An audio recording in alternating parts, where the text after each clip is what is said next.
Tu cerebro, mientras estás en una relación con un narcisista, funciona exactamente igual que el de alguien adicto a la heroína. No es una metáfora. Es neurociencia. Y si alguna vez has amado a alguien con una intensidad que no podías explicar, alguien que te hacía sentir la persona más especial del mundo y al día siguiente te hacía dudar de tu propia cordura, entonces lo que vas a escuchar en los próximos minutos va a cambiar cómo recuerdas esa relación para siempre. Porque no fue debilidad. No fue ingenuidad. Fue tu cerebro bajo un ataque que no sabías identificar. Hoy vas a entender exactamente qué ocurre en cada fase. La química que se desata, las estructuras cerebrales que se dañan, y por qué el amor que sentías, aunque real para ti, era la jaula más sofisticada que alguien puede construirte. Y al final, te voy a revelar algo concreto. Una señal específica que los narcisistas muestran en los primeros minutos de conocerte. Una señal que, una vez que la veas, no podrás dejar de verla nunca más. Empecemos por el principio. Por el momento en que todo parecía perfecto. Imagina a Ana. Brillante, empática, segura de sí misma.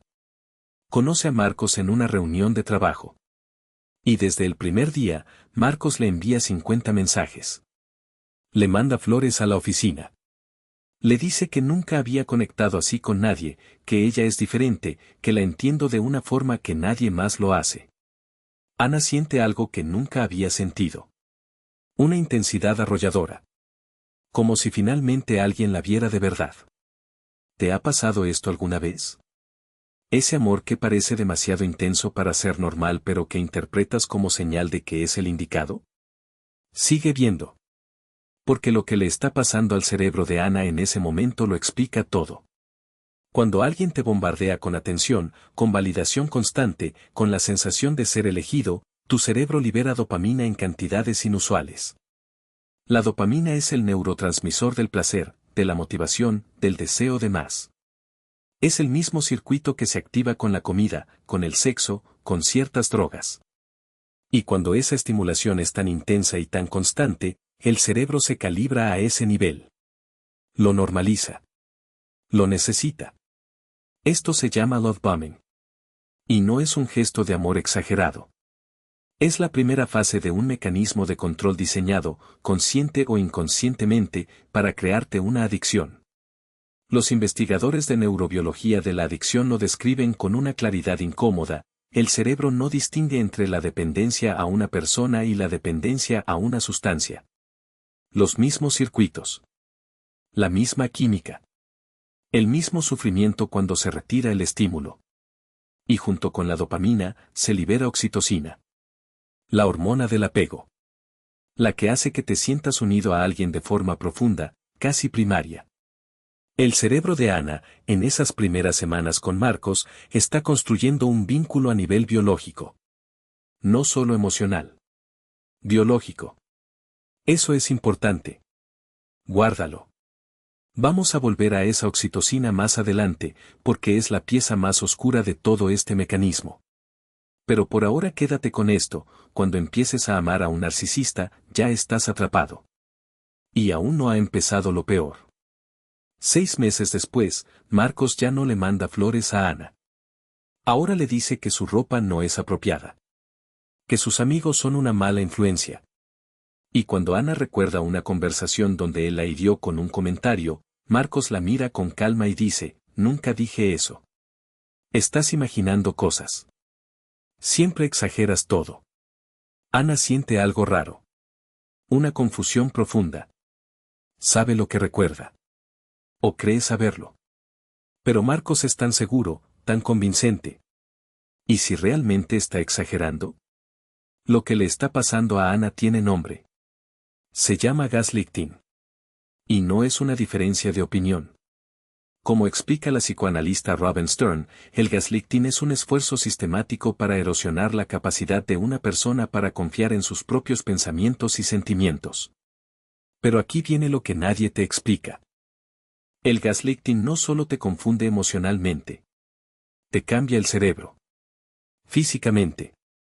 La exposición crónica al estrés que genera este tipo de manipulación dispara el cortisol, la hormona del estrés, de forma constante. Y el cortisol sostenido en el tiempo reduce el volumen del hipocampo. Hasta un 10 o 15% según estudios publicados en Biological Psychiatry. El hipocampo es la estructura responsable de consolidar recuerdos, de procesar el aprendizaje, de distinguir lo que es real de lo que no. ¿Entiendes lo que esto significa? El narcisista, al generarte ese estrés constante, literalmente reduce la capacidad de tu cerebro para recordar con claridad. Y luego te dice que estás loca por no recordar bien. No es que no puedas ver la verdad. Es que tu cerebro está siendo atacado en el área exacta donde la verdad se procesa.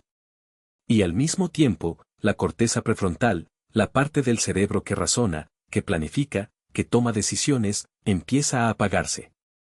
Los estudios de neuroimagen en víctimas de trauma muestran hipoactividad en esa área. La lógica se vuelve borrosa.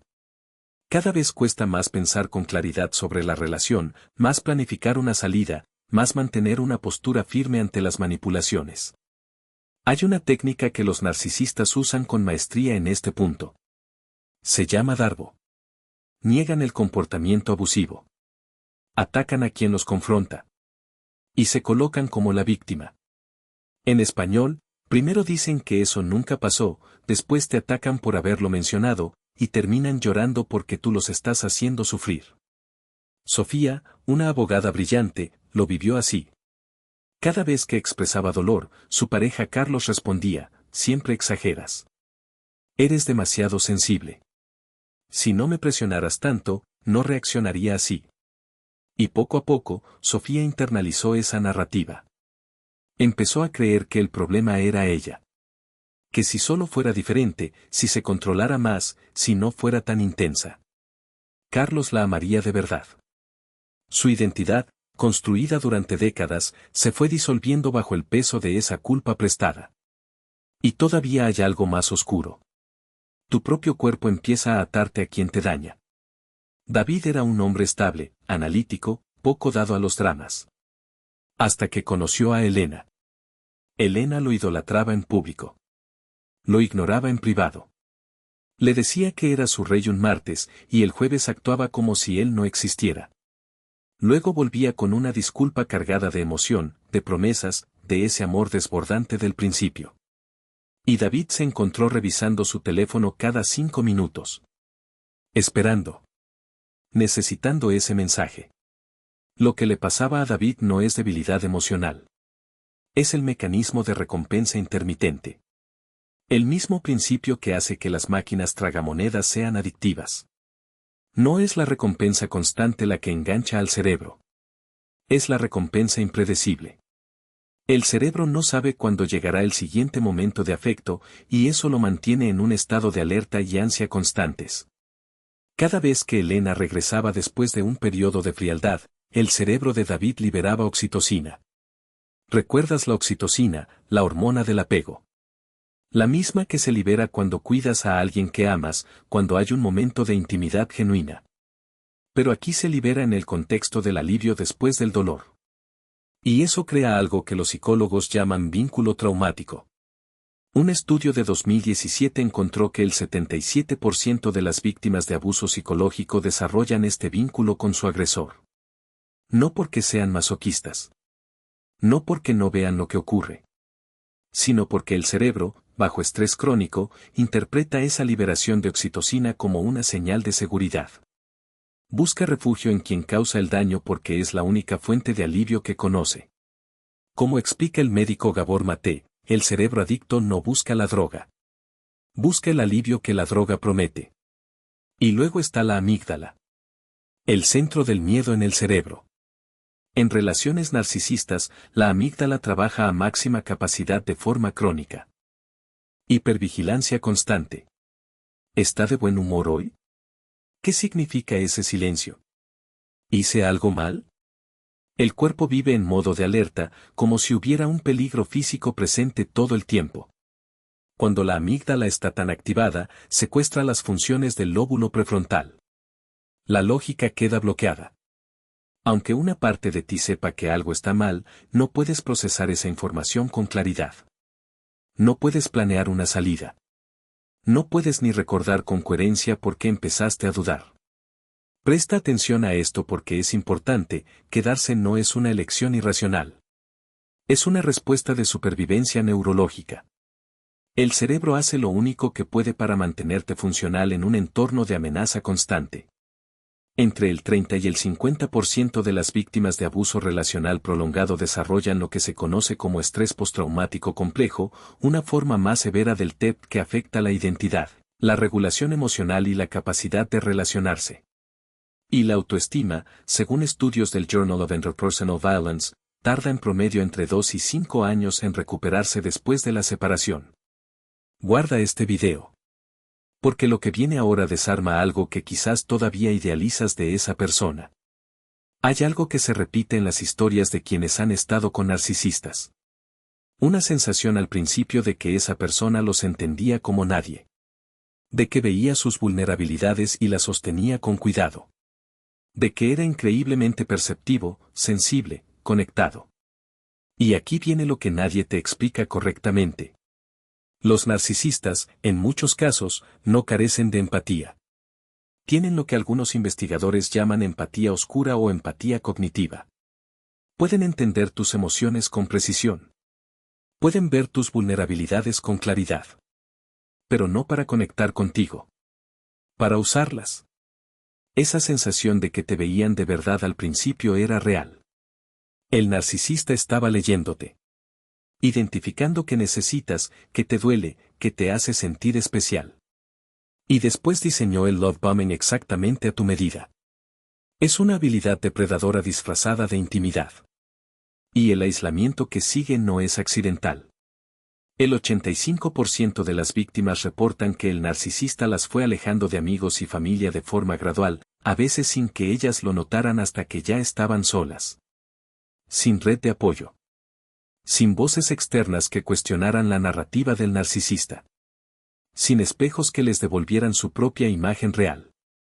Ahí es cuando la identidad empieza a romperse. Cuando ya no sabes bien quién eres tú y qué parte de ti fue construida para sobrevivir en esa relación. Y ahora te voy a dar lo que te prometí al principio. La señal. La señal concreta que puedes ver en los primeros minutos de conocer a alguien. Es el amor prematuro. No me refiero al interés rápido, a la atracción inmediata, a querer verte de nuevo.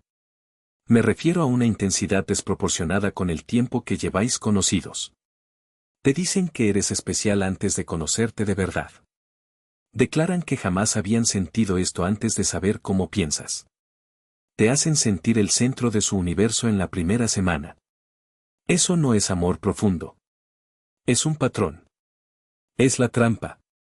El amor real se construye con el tiempo, con conocerse, con ver cómo alguien actúa cuando las cosas se complican. Lo que llega con una intensidad anormal desde el primer momento no es conexión genuina. Es la primera dosis de la sustancia a la que quieren engancharte. Cuando alguien te hace sentir en 2 semanas lo que debería tardar meses en construirse, frena.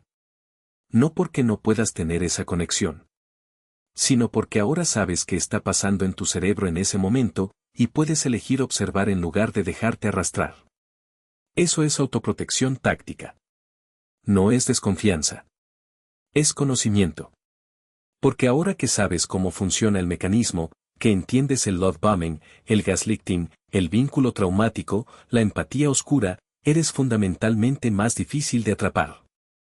Y si lo viviste en el pasado, si reconoces en estas palabras algo que ya atravesaste, quiero que sepas esto, no fallaste. Tu cerebro fue atacado de forma sistemática en sus puntos más vulnerables. La biología no es una metáfora de debilidad. Es la evidencia de que sobreviviste a algo real.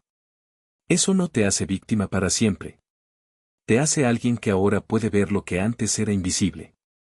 Si este video te hizo entender algo que llevas tiempo intentando poner en palabras, compártelo con alguien que lo necesite.